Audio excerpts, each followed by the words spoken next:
You could almost fall out if you touched her because you could feel the power of God on her body so strong. Um, and one of my friends came who was a prophet, and she touched her, and she jumped back. She said, "Oh, faith." I feel her faith, right? Okay. And you could feel it. It was like electricity. You Wow. on her. One day I went to pray for her in the room, and I thought I was gonna fall out because I really, that's how strong it was. Mm. So when it came time to preach for her, I preached my grandmother's faith. That was the eulogy. Okay. I did. And Hebrews, 12. Right, Tell right. some died believing, right? That's right. They didn't all get the healing Yeah, they they were didn't get the looking healing, for. right, They didn't right. all get the financial blessing they were looking for. They didn't all get to see their kids come, Right. back around, everything they wanted to see. But they had faith because they believed that God could do it. Right. Right. And so that was the substance, right? That Right. even though they didn't see it manifest in the material, natural world, they were convinced that there was nothing That's that right. God could do. That's right. So to me, that's what faith is. That faith is believing that the way things are We just go ahead. is not the only way things can be. That's my Okay. yeah, right. Okay. All right. Wow. We're speaking live with Professor Dr. Braxton Shelley from the Yale Divinity School. Wow, man, you have a great testimony and some great words of wisdom. How important is education, would you say, too? Because you graduated, I think, from Duke University, am I right? And now you're a teacher at Yale. I mean, come on, man, to teach at Yale, you got to be kind of smart. There's not gonna be anybody over there. How important is education, man? I think it's vital. Okay. I think it's vital. And in this way, most of the time, people meet you before they meet you. Right. That's right. For That's better right. or for worse.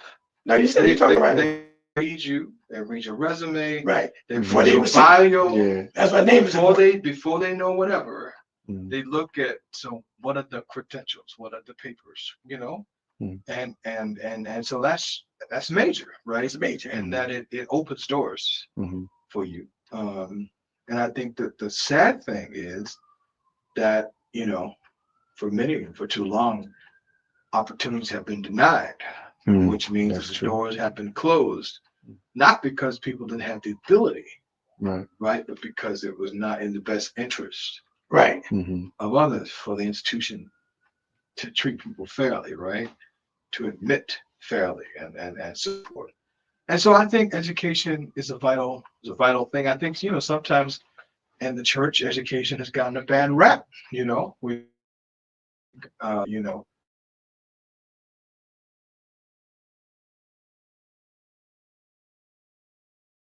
believe you can have learning and burning working together. That's right. Right? Because at the end of the day, it's all about what you're giving God to use, right?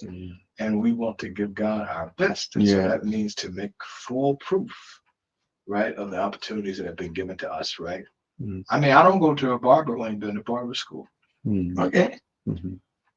I don't want nobody to cook my food if they can't cook. And I think the training don't look like they necessarily been to culinary school, but they have been trained, whether they got trained watching their mama or grandmama or somebody. If they know how to do the thing, they've been apprenticed to it. And that's what we're after, right? Okay. Is to see people be prepared, right? And then have the opportunity to put their preparation to good use. Well, was there any special leader, I don't know, civil rights leader, anybody, because you're a very educated man. I could just by talking to you, listening to you. Is anybody that you admired coming up, Dr. King or Malcolm X or anyone? I mean, I know you read the Bible, Jesus, of course, with all his wisdom. Anybody, Barack Obama, anybody that influenced you or you admire, because the way you speak with good eloquence, very educated brother, man. Well, I always have been fascinated with language, Okay. And I remember, I think, first time I heard Dr. King speak. Okay. And then how in church they make you do the speech. You got to do the MLK speech for the Black History Month. Right. Memorize it. What? But it's good that you do that with kids, right? Because memorization is a skill. You stretching your brain's a muscle. Right. And I didn't know I could memorize. Okay. Something that long where you start and you work on it and you do it. But I was blown away, by how he would, because most of that speech is not given from notes, right? Right. So He was a young man too. and so to me, I was like, why does he come up with this, right? So that started my fascination. But for me, I love the political speeches, but I think my favorite oration, right, is the sermon. I think he preached a sermon from Daniel 3. Okay. Entitled "But If Not." But if not, like okay. how God is able to deliver us. That's right. But if not, we still won't bow. That's right.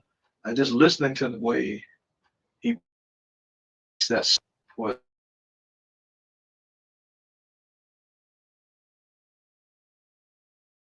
Now, are you married with children, anything? Or no children. Okay. Married, but Praise God. No children. I love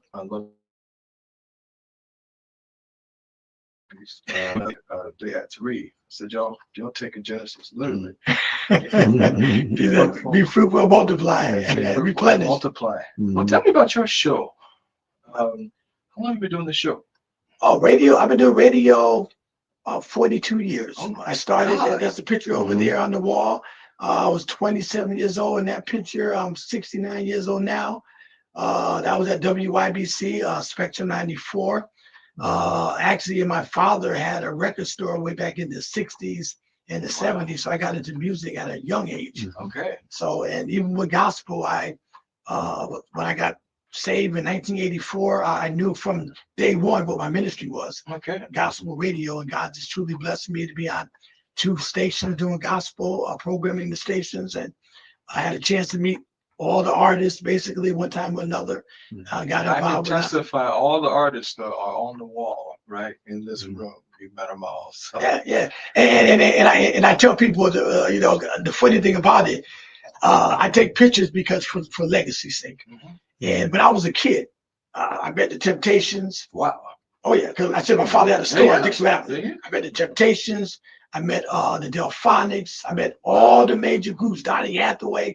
I don't have one picture to show for it because I was a kid and wasn't no camera. I was just happy to meet them. Right. Billy Stewart. I mean, you might have heard of some of these artists, but they was big back in the 70s. Wilson Pickett. I have no picture to show. So when I got in the gospel, I said, I'm going to take pictures because pictures are something that will always be with you and your grandkids, your great grandkids. You can say that's my pop. He met Kirk Franklin, Yolanda Adams, Mary. It's a legacy that we all want to leave to our family. So that's why to me pictures are important. Wow.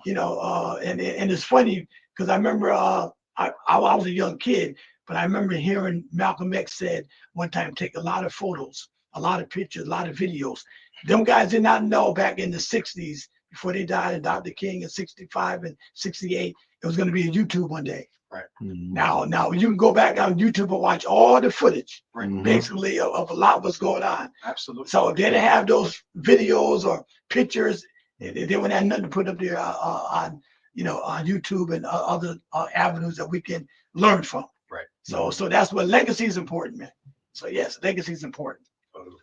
Dr. Man, you want to say something? I tell you, man, this is really good. I know it's going to be epic, man, and we have to have you back. Just one thing I was just thinking about, with the choirs, that's definitely a need because you have the different ranges, the tenor, the alto, the soprano section, and getting everybody just working in ranges and, riffs and, all different levels to the voice.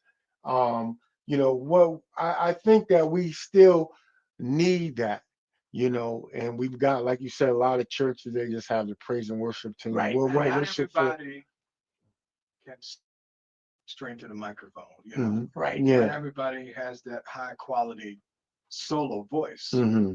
But that don't mean that but they can make it in a choir. Right. Right. Put them around some strong people. Mm-hmm. Right. And I think that the choir is just a kind of miniature version of the congregation. Mm-hmm. Right. Okay. Right? And so I do think there's a value, right? You know, when I read the Old Testament and I read the descriptions of the Levites singing, Yeah, that's right. That's good. That's Jehoshaphat, good. and those were marching into battle with Ammon, Moab, and Mount Seir. I don't think it was 3 people. I think it was 300. You know, I think I think it was a choir. Yeah. You know, on the way there. And I love ensembles, praise teams, and solos, and all of that. But what I don't think we should phase out any. Right. No, I agree. Right. Now, Professor, what is the greatest accomplishment you're the most proud of in your life? I don't know how old you are. You look young, you know, and you got a long ways to go with your legacy.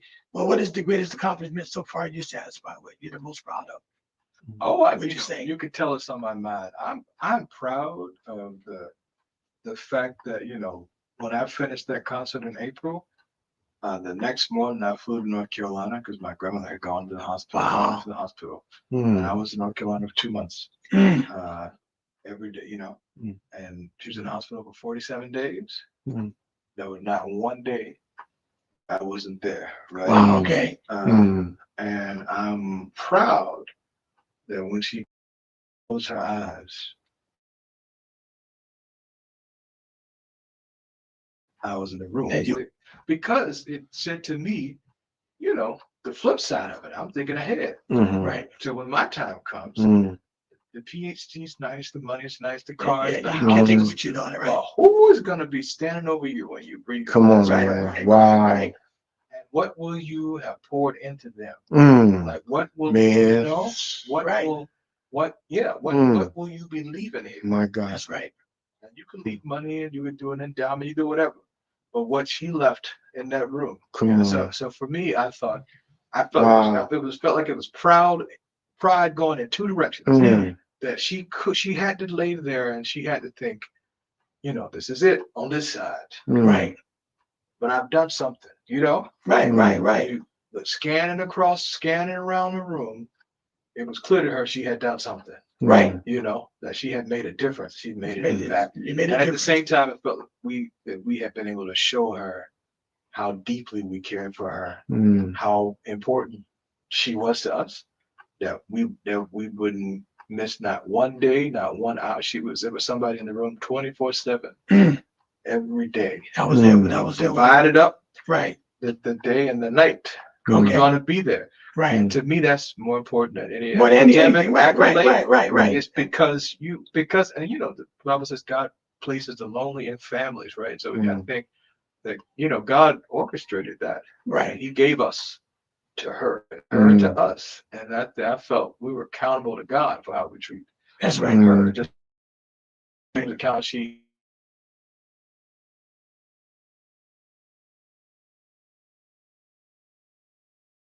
y'all the most amazing family we've ever seen. Y'all here all the time to do that. And I said, well, she made all of us. That bond. So that lets you know. That's right.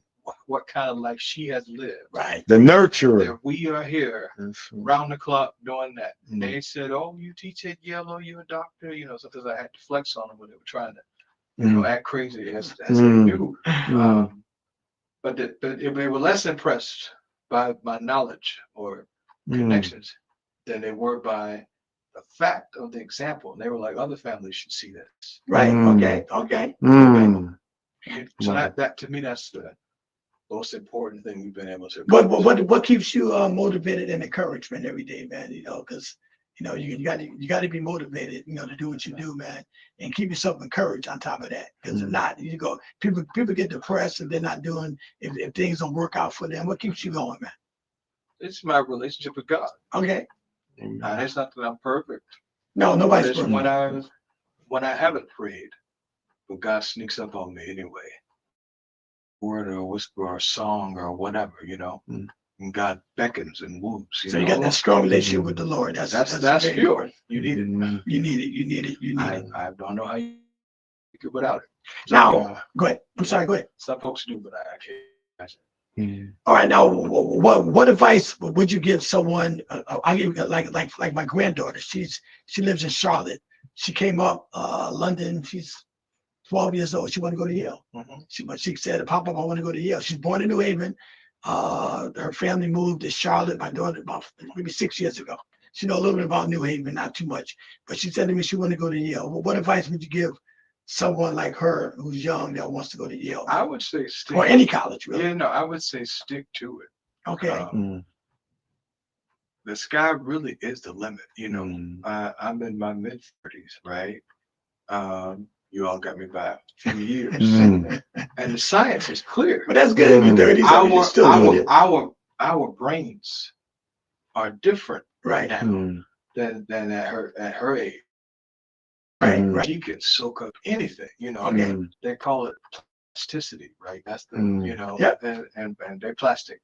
You know, can't teach the old dog new tricks. There's some truth to that.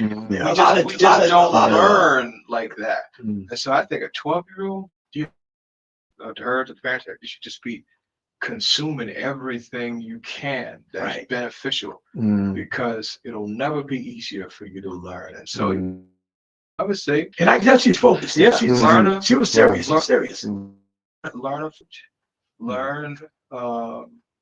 language besides English. Learn, certainly master the subjects in school. But I think the main thing is get passionate about something. And to me, there's nothing sadder than to see a kid who's not excited about anything. That's right.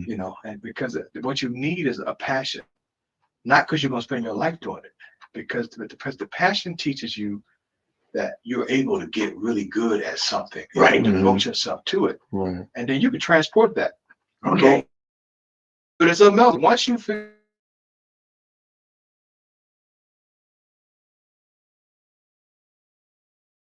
you can transfer that to anything. So I think finding a passion and going all out for it and giving yourself to it is the key. Wow. That's what I would recommend. Yeah. Wow.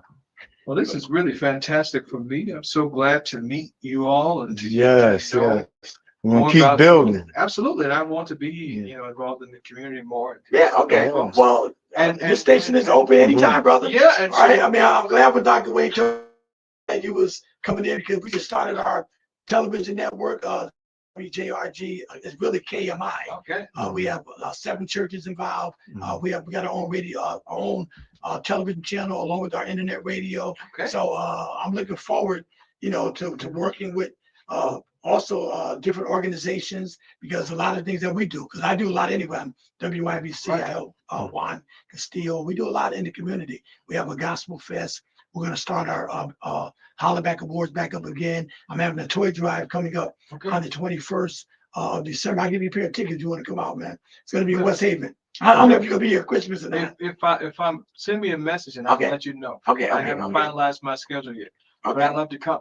And I look forward to partner. All the stuff you're trying to do, I want to figure out how we can get in on it and work together. Okay, yeah. Yeah. And like I said, we got the television channel. So we're live right now, but we have a TV channel. We can whatever's going on, we can upload it, put it on the channel. People go back and watch it. Okay. Things like that. So we're excited, man. We got any special plans you guys got for 2025? Anything coming up? We are working on some things. Okay. I can't speak about it just yet. Okay. The contracts are not signed, but stay tuned. And I'll come back when I can announce. All right. Okay. Because Dr. Wayne and myself, we're looking forward to working with you, man. Yes. I missed the Richard Smallwood. Even I saw Richard Smallwood a few times. I met him. I got a picture somewhere. If not up here, I got one. I missed the Clark sisters, but I definitely want to see them. And me and Sigma, we didn't connect on that one, but I'm looking forward to working with you, brother. Okay, absolutely. We can be blessed. All right. Well, listen. So I want to thank you for stopping down today here at W.J.R.G. Internet radio station and TV, and Action First broadcast and TV, and we definitely want to have you back. Yeah. So the way we end the show, I want to thank you for taking action first. So if you could say that with me, say action first. WJRG, Connecticut's #1 gospel internet radio station. Let's have a great time in the Lord. God bless you. All right.